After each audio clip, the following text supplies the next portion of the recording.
Gotta say, it's fantastic.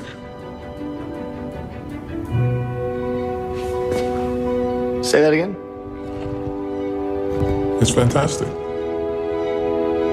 Yes, it is. Guys, I got it. Ready? Yeah. Hello and welcome to episode number 3 of the Say That Again podcast. We're your host, I'm Duke. And I'm Jay. And today we're going to be discussing the top 5 most anticipated films of the remainder of 2026. But first... Whoa. New phone case and all. First, we're going to discuss what we've been watching recently. Jay, do you want to start? Alright, what I've been watching recently, and if anybody noticed, we got a smaller TV here. The one from last time just decided to whoop on the floor, so we got the smaller one, but it'll do. Been watching recently. I'll just go over what I've been watching last month. Started February with The Fabelmans. Great film, great cameo from the GOAT. Do you know he's in The Fabelmans? Yeah, you've mentioned it. The absolute GOAT. The Wrestler, incredible film. Loved Mickey Rourke in that. He's incredible. Send Out, which was really good. Bullet. It clearly wasn't. It really was. That's the topic. You can't look at that film and say that was a half a star film. I don't know how you've got. Disgusting film. We'll move on. What was so bad about? All right, we'll get on. We'll wait till the review. Thing about that film. Okay, we'll get on to that in the review. Bullet, Steve McQueen, as you know. Bullet. McQueen. Night of the Living Dead. Watched Orson Welles' The Trial. Wasn't really a fan, to be honest. Card Counter, which I thought was great. Crime 101, which was really good but a little disappointing. Mortal Kombat, which is a bit of a cheesy film, but it's got some charm to it. I thought it was decent. And the rewatch I did the other day, Carlito's Way, which is a masterpiece. If you haven't watched Carlito's Way, what the fuck are you doing? Watch Carlito's Way. So good. Have you seen Carlito's Way? I've yet to watch Carlito's Way, but I've heard nothing but good things, and I have got it. You need to watch it. It's incredible. It's always It's probably my favourite. It's up there, my favourite Al Pacino performance. Sean Penn's incredible in it as well. Brian De Palma. Whew. Peak. Yeah, that's what I've been watching last month. And just to mention, at the end of January, I watched Enter the Void, Gaspar Noé. Interesting watch, but I thought it was a great film. I did think it was a great film. Is that a family-friendly watch? Would you recommend? Yeah. Ladies and gentlemen. Yeah, just watch it with your family. It might be quite a wholesome watch. If there's anybody with epilepsy watching this, I'd skip. If you want to die from your epilepsy, make sure to watch the opening scene of Enter the Void. That's the only clip I've seen of it, and that's all I need to know. Right. Yeah, that's all I've been watching, really. But yeah, you do what you've been watching. So I've been watching quite a lot. Some TV shows, but I watched Karate Kid Legends. A disaster. We know someone that thinks that was the best film of last year. Is it that bad? It was pathetic, really. I watched Straight Outta Compton, which was really good. I might up that. I gave it a 4 stars, but I might up it because it was really good. And I'm probably being biased because I'm a fan of the NWA. But yeah, Crime 101, which, like Jay said, I thought that was fairly decent, pretty good. It was a bit slow during the middle half, but yeah, I still had a good time with it. What else? The Grey, masterpiece. Is it really that? 4.5. You've not even seen the film. You've not even seen it. Liam Neeson's in it, so we'll. Liam Neeson's peak. Liam Neeson is peak. We don't have to listen to that. He's peak. Nah. Absolutely anything, which was, I'd forget about that. Send Help, which was one of the worst films I've ever seen. What was the hate for Send Help? What was so bad about that? I will get to it later. The Black Phone 2, which was very bad, but not as bad as Send Help. What else did I watch? So you're saying Send Help's worse than The Black Phone? Yeah. The both, I'd both never watch them again, but yeah. We rewatched Sinners. We both rewatched Sinners. Yeah. Yeah, it's very good, like we mentioned before. I rewatched The Beekeeper, which is just as good. Do not listen to this guy. Again, it's one of the best films to come out the past few years. Iron Lung, which I thought was alright, it's gone up ever since I thought about it. Not just saying that because I'm a big Markiplier fan, but I enjoyed it. Quite a creative ending. Shelter, which I really, really liked. Much more serious tone than I thought it was going to have, so yeah. And that was about it. Yeah. And then I watched a few others from this year, which I will review soon. But if you want to review the films you've seen this year, Right. Also, I forgot to mention, I haven't watched as many films because I've been, in terms of shows, I've been watching Peaky Blinders, of course. I'm on season 4 Peaky Blinders in preparation for the film. season 4, the greatest season of television of all time. We'll see, because I've just finished the season 3 finale literally last night, and it's really is a great show.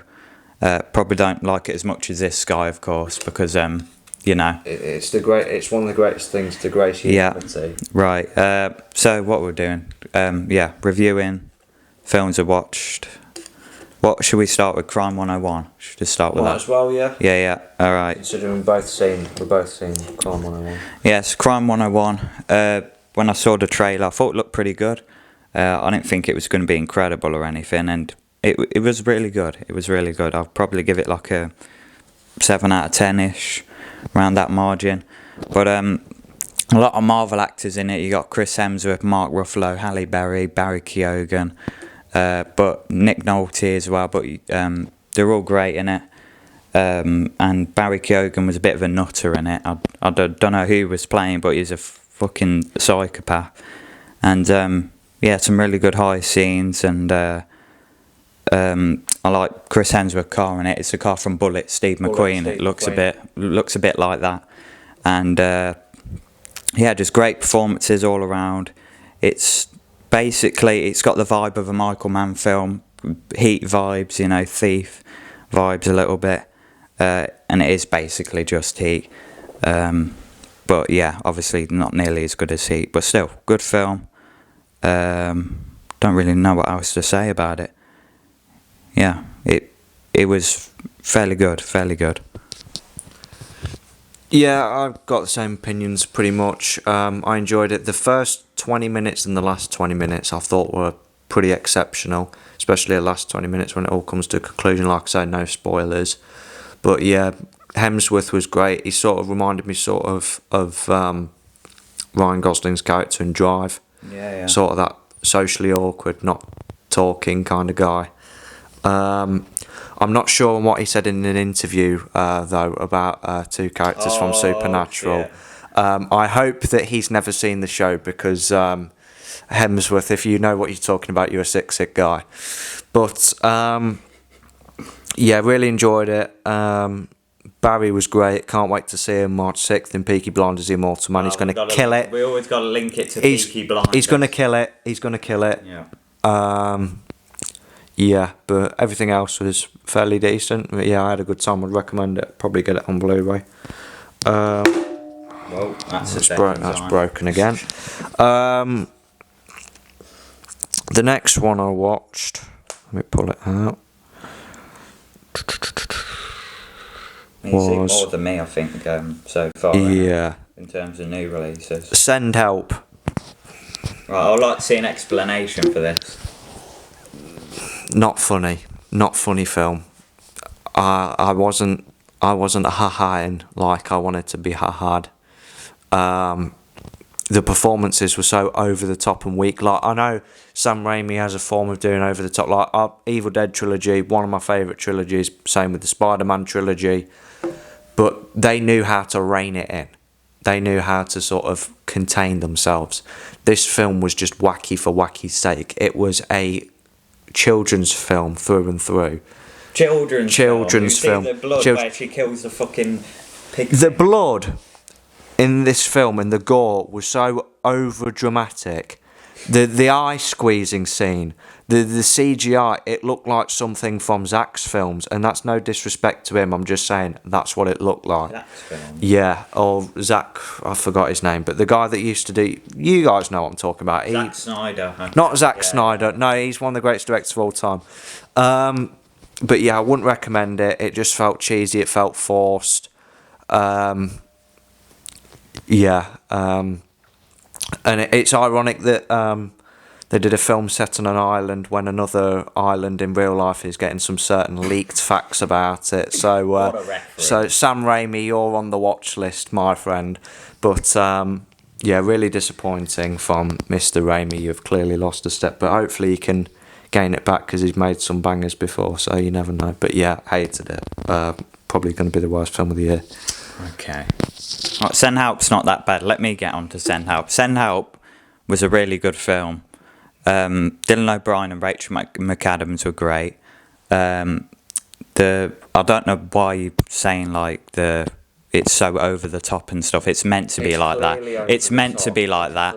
Is Evil Dead over the top? Yeah, but exactly. It's not for children.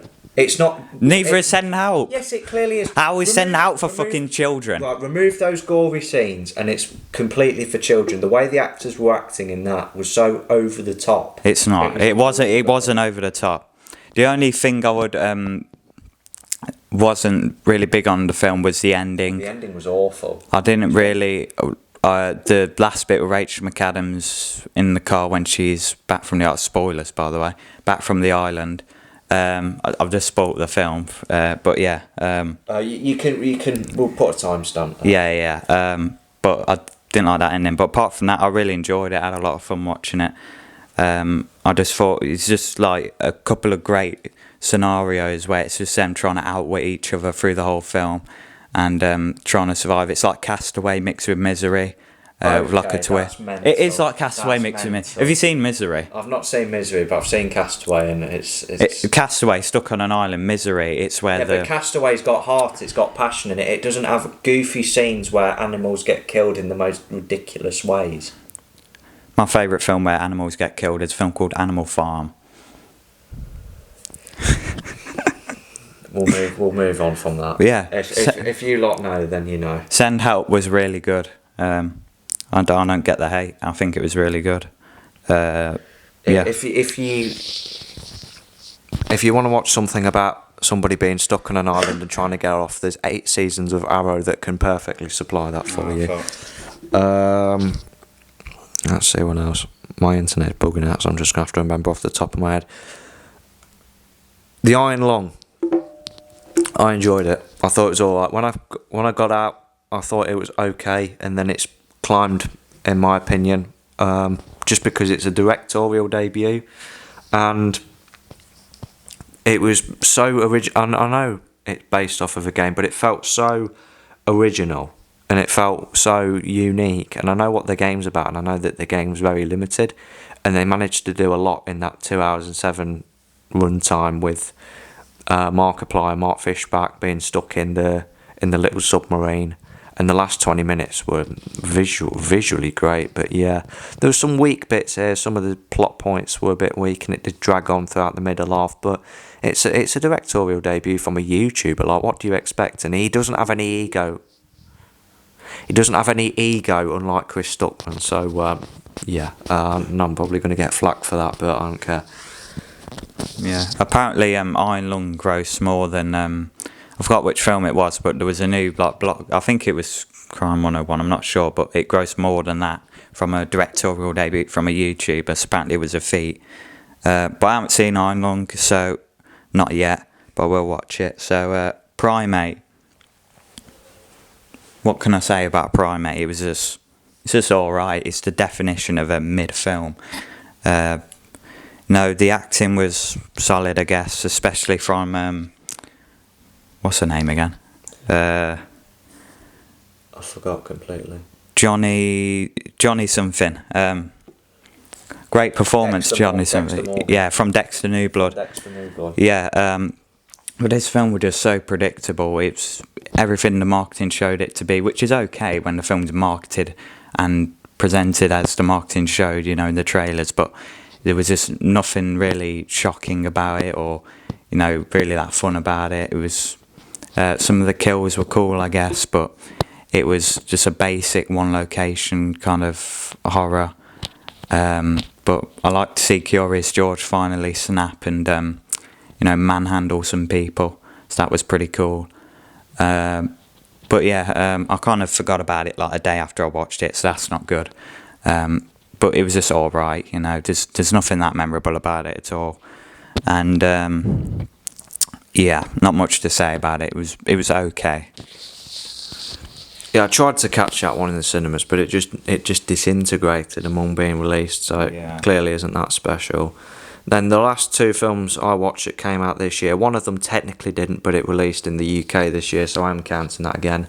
That film is Dust Bunny. I'm a huge Mads Mikkelsen fan. He's my second favourite actor. And Brian Fuller directed my second favourite show of all time in Hannibal. So I was really looking forward to seeing this, and I enjoyed it. It's obviously not as good as Hannibal, but not much really is. It's very creative, very original. Mads was fantastic in it. I thought the little girl was annoying in it. I have this problem with children being in films. I think they just hinder. Notice that. Home Alone, Kevin McAllister. Home Alone is the most overrated film of all time, but that's a discussion for another time. She was kind of annoying, but not too much, not to the point where Mads didn't get dragged down. Sigourney Weaver, forgot her name then, Jesus Christ. Yeah, she's in it for a bit, very good. David Dastmalchian, great. The Gemini Killer. What is the Gemini Killer doing? He's in fucking everything. He's literally in everything. You put on a big blockbuster franchise film and David Dastmalchian will appear. Anybody else in it? I don't think so. But yeah, very good film. Last half an hour was a bit hokey, but some great action scenes with Mads doing a lot of the stunts at 60, so I commemorate you for that. And then, speaking of doing your own stunts, the final film we got to talk about is Shelter. Big Statham fan, if you couldn't tell, so I was really looking forward to this. You know what you're getting. And Yeah, this we know what we're this getting. delivered. Yeah, you could get say peak that. after peak after peak. No, you could say. And he delivered again. He hasn't seen the film, so he can't I comment. will not be seeing it respectfully. I really enjoyed it. I gave it a 4 stars. It was a much more darker tone, and it was set. It was more UK central, so bringing Statham back to his home, to his national roots. So I really enjoyed that. And some of the action, especially towards the end, when he got the spoilers, when he got the chain and he put the thing over it and went peak, absolute peak. Some other, the classic Statham kick is just peak, and he does a lot of kicking in this film. Praising. He does. His kicking is peak. He's the greatest. Insane. He's the greatest That's kick. a nice kick. He's the greatest kicker of all time. Right. The first 20 minutes was a bit slow. I thought, come on now, this is starting to get a bit annoying how slow it was, because I was a little bit disappointed with The Working Man. I still enjoyed it, but it weren't as good as what I thought it was going to be. But this film was certainly a bit better than The Working Man. Not as good as Beekeeper though. So yeah, thoroughly enjoyed it. And we'll see you next January, Statham. See you next January, Statham, for the Beekeeper 2. For the Beekeeper 2, it's going to be the first one, but better, infinitely better. Yeah. So I can't wait to see you again, sir. Okay. Yeah, can't wait to see Statham again for his same rinse and repeat 50th time. Same film. Peak. He knows what he is, And the best kicker is one of the best. the best kicker is not Statham. It's the detective in Memories of Murder that fly kicks all the suspects. So there you go. Right. What am I doing? Now it's top 5 most anticipated. Right. Right. Let's go. Get up my most anticipated. I've only just come up with this list because yeah. Right, I'll start with number 5. What would be number 5? We'll go The Backrooms for number 5. The Backrooms, obviously we've all played it, but this could be a really good, I feel like this could be a great atmospheric horror film, because, you know, The Backrooms, it gives you that uneasy feeling, it makes you uncomfortable. It's just a series of yellow, white, you know, hallways, and if that's executed well, you know, it can be really uneasy. It can be a really good horror film, and I think it's got actually some actors attached to it. It's got the guy from Creep in it, Mark Duplass. He's attached to it. What was he doing in When the Street Lights Go On? We won't talk about that. What was he doing? Yeah, and it's got that guy who's in everything, Chiwetel Ejiofor, whatever his name is. That guy from Children of Men. Really good actor, he's in everything. Yeah, he's literally in everything. Venom, Last Dance, Doctor Strange, Love Actually. Yeah, he's in everything. Yeah. But yeah, the Backrooms could be really good if it's executed well.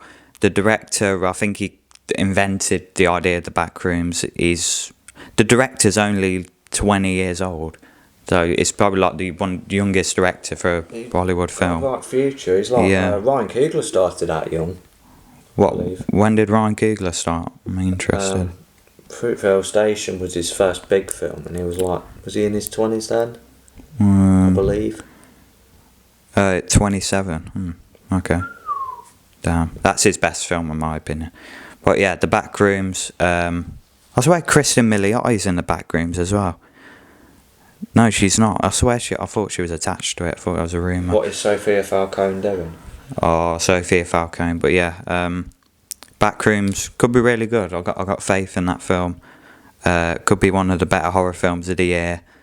But we'll just see how it's executed, because it's a weird environment to shoot a movie and put a whole movie in what the plot's going to be. It's gonna be hard to pull that off. But yeah. My number 5, I've got Spider-Man Brand New Day. Now, I was looking forward to this film anyway, because Spider-Man No Way Home was an absolute banger. But the reason why there's many reasons why this is in my top 5 anticipated. One of those is because they're bringing in the legend, the hero, John Bernthal, to reprise as the Punisher, which is going to elevate that film humongously. Now, I'm worried about the 12 rating, that they're going to try and kidify the Punisher, that they're going to decrease his violence, but Bernthal's assured us that that's not what it's going to be, and I trust Bernthal. So I'm looking forward to that, and I'm looking forward to seeing him team with Spider-Man. Another reason why I'm looking forward to this film is because of Nacho Varga. I'm just kidding. Michael Mando as Scorpion. What is Nacho Varga doing? He was teased 9 years ago, and now he's finally making his appearance, and I can't wait to see. I watched a short film with his a few days ago, and he is an absolute legend. He's an absolute legend. Spoilers for Better Call Saul. He outsmarted every Salamanca, and he outsmarted Gus Fring with ease. He went out on his own terms, and hopefully he'll do the same in Spider-Man Brand New Day. So yeah, that I'm looking forward to, and I'm looking forward to seeing the Hulk interact with those characters as well, whether if it be Professor Hulk or if he's going back to the OG. Oh, fuck Professor Hulk. Professor Hulk's is awful, but yeah, I'm looking forward to seeing that. I don't know if there's any more. Oh yeah, Tombstone, played by, I forgot his name, but he that played guy from Black Lightning. Yes, he played Tobias Whale. Marvin Jones III. Marvin Jones III. I can't wait to see him as Tombstone. Can you quote one of his lines from Black Lightning? I prefer not to. For my own sanity, I'd rather not. But yeah, stacked cast, and I think it's got potential to be among some of the very great Spider-Man films. I honestly do. So yeah, that'd be my number 5. Right. Okay. Some that come close here, actually. Oh yeah, I forgot to do the honourable mention, The Immortal Man, Peaky Blinders. I'm not adding that to the list because I haven't finished the show yet, but that would be up there because I do really want to watch that. It might be on my list. I'm not. 4th place, Robert Pattinson, Zendaya, the drama. I think this looks... What? You haven't seen the trailer, have you? I have seen the trailer 2 times. I think this looks great because... they're centering the whole trailer around this one mystery. Zendaya said something to Robert Pattinson, and whatever she said has affected their whole relationship. So I'm wondering what this is. And I like when there's a mystery behind a trailer, like the marketing for Longlegs, which is an incredible film. It's Silence of the Lambs rip-off. No, it's not. A clear Silence Longlegs is Shelter's a rip off of Beekeeper. It's clearly not. Because It Shelter's is. got a completely different plot. You've never even seen Shelter. It's got a completely different story. Yeah, well, I think I know what Shelter is, but even just looking at the poster, unfortunately. But yeah, the drama, I think this could be great, and stacked cast, very stacked cast. Got that chick from Licorice Pizza in it. I'm not even going to try and pronounce her name. But Let's have a look, is it? Alana Haim. Oh, that's not even... Yeah, Alana Haim. Yeah, I won't. But yeah, it looks like a mystery rom-com, and I'm interested. They're leaving it quite ambiguous, and I think it could be a really enjoyable film. But I'm just wondering what Zendaya was hiding. So yeah, that's probably why I'm most excited for it. She was probably hiding some spice from Arrakis. Number 4. Speaking of, that brings me into another film starring Zendaya, Dune Part 3, aka Dune Messiah. What more can I say? The first 2 Dunes, some of the best films of the past 5 years. I mean, there's no debate about it. Timothée Chalamet, hopefully coming fresh off of an Oscar, fingers crossed. But yeah, the way that they left Dune 2 off perfectly gives us an opportunity to see many sequels going forward. This could be a huge franchise moneymaker as long as Denis is in the helm. So yeah, I've got nothing much to say because anything could happen in this film. Obviously, It's going to continue Paul Atreides' decline into villainy, which I'm looking forward to see. And it's just good to be back in the Dune universe again. And Jason Momoa's back. Jason Momoa is returning here, and I don't know if they're going to be following the storyline of the books. Yeah, I'm not too sure on that one. Have you read the books? I've not read the books, but I know what happens in the books, and all I'll say is human sandworm hybrid, and that will we'll leave it at that. Just saying, I'd like to see a cameo from Kyle MacLachlan, the original Paul Atreides, in this new Dune Part 3. That'll be because whilst the film wasn't good, he was a great Paul Atreides, as you must agree. He was a great Paul Atreides. Yeah. Both him and Timothée Chalamet were great. I haven't seen the James McAvoy Children of Dune. Is that a film or is that a limited? I think it's a limited series. I have yet to see that, but it doesn't look too good. Yeah, I'll get on to Dune in a minute because that's higher on my list probably. Number 3, this is a really odd one because I saw the trailer for this and it was like Tom Cruise is attached to this, and it's a film called Digger. If you've seen the trailer, I don't know what the fuck this is, but I'm interested because it's Alejandro González Iñárritu. He's made The Revenant, Birdman, Beautiful with Javier Bardem. So he's a great director, made some great films. And it's good when Tom Cruise does this, when he picks interesting projects like this, you know, kind of throws in an oddball and says, oh, I'm going to do this. Because if people disagree, then fuck you, but Tom Cruise is a incredible actor, and he's probably my favourite of all time. And if you don't think he has range and one of those people that says he plays the same character every movie, you're clearly not watching the right Tom Cruise film. And clearly you've only seen probably 1 or 2 of his films, and you're just wrong. But Digger, I'm excited. Tom Cruise, a great director, and I don't even know what it's about. It's just some experimental comedy, but I trust it because if Tom Cruise is attached to it, Jesse Plemons as well, isn't it? Riz Ahmed, fucking, nice. I didn't know the cast was like this. Tom Cruise, John Goodman, Jesse Plemons, Riz Ahmed. Yeah, really excited for this. So I really wonder what it is. So yeah. Yeah, if anybody says that Tom Cruise plays himself the same film over and over, I've got one name for you: Les Grossman. Exactly. Enough said. Exactly. My number 2 and 3, I was fighting for this, but I've just made my mind up. My number 3 is going to be The Odyssey. Now, this was really close. My number 2 and 3 were dead heat, but I've got to go for The Odyssey. Christopher Nolan is my favourite director. He's a legend. He's a genius. He is a visionary. He's not Seth Rollins, though, but he is a visionary. It's not Seth Rollins. Seth Rollins is a visionary. Right. And hello. Let's put this back up. Hello. There we go. Hello, Miles Teller. And yeah, so anything, Nolan could make a film 4 hours of paint drying, and I'd be looking forward to seeing it. But any film that he puts out, I will be there opening night, and The Odyssey is no exception. Plus, you got a stacked cast. You got Matt Damon, Anne Hathaway, Zendaya, Tom Holland, and John Bernthal. So yeah, it's just going to be an absolute masterpiece, and I'll be there opening night. Okay. So what was I up to? It was my 1 and 2, weren't it? Yeah. Right. So these keep going back and forth, my 1 and 2, but it's between Doom 3 and The Odyssey, because I love the first two Denis Doom films. As a huge David Lynch fan, I'll admit David Lynch's Dune isn't a good film, but Denis' Dune films are incredible. They bring in Jason Momoa back in this one.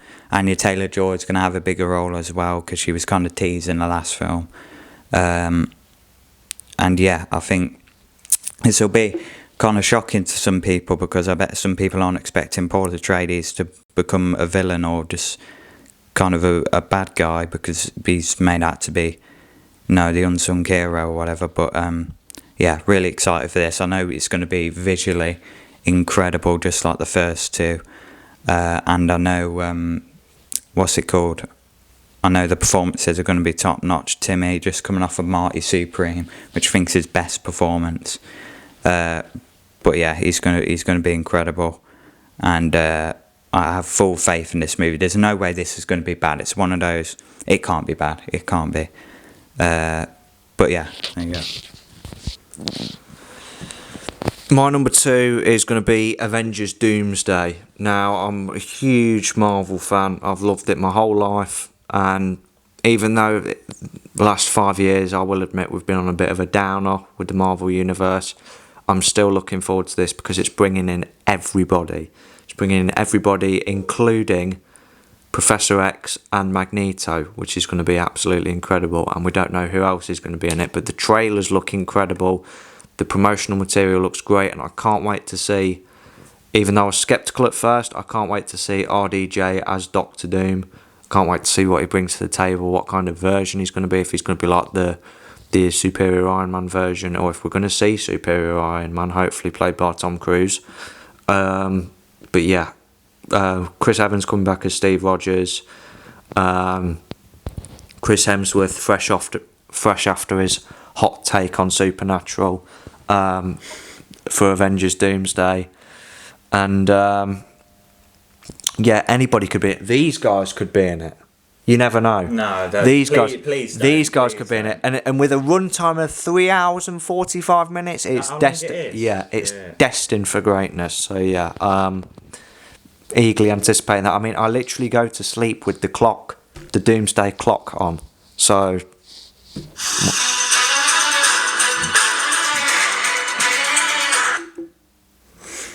We'll avoid that, but yeah, that was the Marvel executives telling me to shut up. But yeah, That was number 2. Perfect timing. Number two, yeah, highly anticipated, but it's not my number 1 because there's an obvious spot there. Right, that was perfect timing. Anyway, my number 1 or number 2, like I said, switches between will be The Odyssey, because I think Nolan's incredible. Hot take, his best film is Memento. Memento is a masterpiece, and every time I try and make a film, I try and take inspiration from Memento in some way, because it's a masterpiece. I think it's his best film. But yeah, The Odyssey, another film that's destined for greatness. What a cast. Yeah, you've already said the cast, but Benny Safdie got a little cameo as well. I saw him in an interview saying Nolan got him a little cameo in this. I think he's a guy in like the black helmet in the trailer. But yeah, there's no way this can be bad. It's going to have incredible cinematography. It's going to have top of the line performances. And it's Nolan at the helm directing it, so I can't see this being bad. And he's coming straight off of Oppenheimer, which is obviously an Oscar darling, and it's incredible, an incredible film. And I'm surprised he didn't put Killian in this. You would have thought he would. Yeah. I'm very surprised since he's in all of his films. And Tom. Yeah, and Tom. But yeah, the Odyssey is going to be incredible. It's... I don't know if it's this or Doom 3 my most anticipated. It's one of these two. But they're both going to be insane. Which one was it? Was it Doom 3 and Doomsday releasing on the same day? Yeah, Damn. Doomsday. I'll be there for Doom 3 and maybe Doomsday. Maybe. Because I respectfully, with every fibre of my being, I despise the multiverse and everything about multiverse. Into the Spider-Verse. It adds storylines. No. Usually it's a mess. And Into the Spider-Verse and Across the Spider-Verse are very lucky that I like those films. They're but I don't overrated. They're very good, but they're overrated. Yeah, they are. That's what I mean. The best film that deals with multiverse is Deadpool and Wolverine. Moving on. As we can all agree. Anyway, my number one, probably... It's got the potential to be my favourite film of all time, the greatest film of all time. Oh, I wonder what this is. This has been on my radar ever since they announced it back in 2020, I believe, that they would be making a film to this, and it's a sequel to the greatest TV show of all time, and that is Peaky Blinders: The Immortal Man. Never would have thought. Words cannot do justice how much I'm looking forward to this film. The trailer came out yesterday and it looks unbelievable. Cillian Murphy is back, and I know it's sad because Paul Anderson will not be returning as Arthur Shelby because of some unfortunate events. But either way, I'm still looking forward to it. It's got Cillian in it. That's all that matters.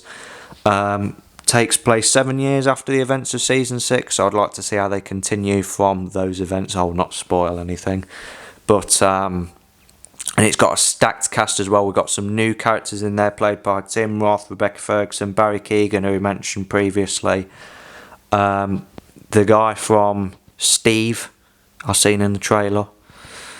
The guy from the Batman opening scene. Yeah, that guy. And then returning characters like Ada, Johnny Dogs, Charlie, I believe Curly. I'm sure Curly will make an appearance. Shut up, Curly. And Hayden Stagg, played by the legend Stephen Graham. Yeah, I'm excited to see what direction they take, because it looks like they're going to soft reboot it because they've aged Tommy, and they've had to because it takes place in 1940. But yeah, tickets will be booked, and it will be 1 hour and 52 minutes is too short. It should have been at a minimum 2.5 hours. I can't wait to see Barry Keoghan.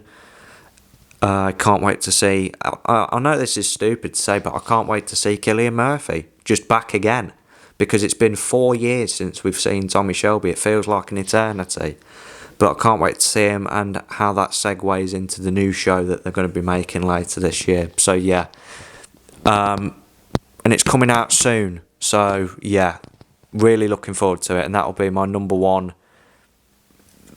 like, for the foreseeable future, really, until, I don't know, John Wick 5, so yeah, can't wait, if you can't tell. Alright, yeah, I'm guessing that'll be your favourite film after you watch it, or up there. Yeah. Alright, so is that the end of the episode? I suppose that's the end of the episode, yeah. Alright, so, yeah, this is the Say That Again podcast. Don't forget that name. You see that and what do you think? You think the Say That Again podcast, because say that again. But yeah, have a good day. Watch Carlito's Way, because it's a masterpiece. And it's one of the greatest gangster films ever made. One of the best Al Pacino performances. And I rewatched it the other day. And if anybody comes back to the next episode and they haven't watched it, then they're not allowed to watch the next episode. Yeah. Yeah, by order of the Peaky Blinders. Yes, there you go.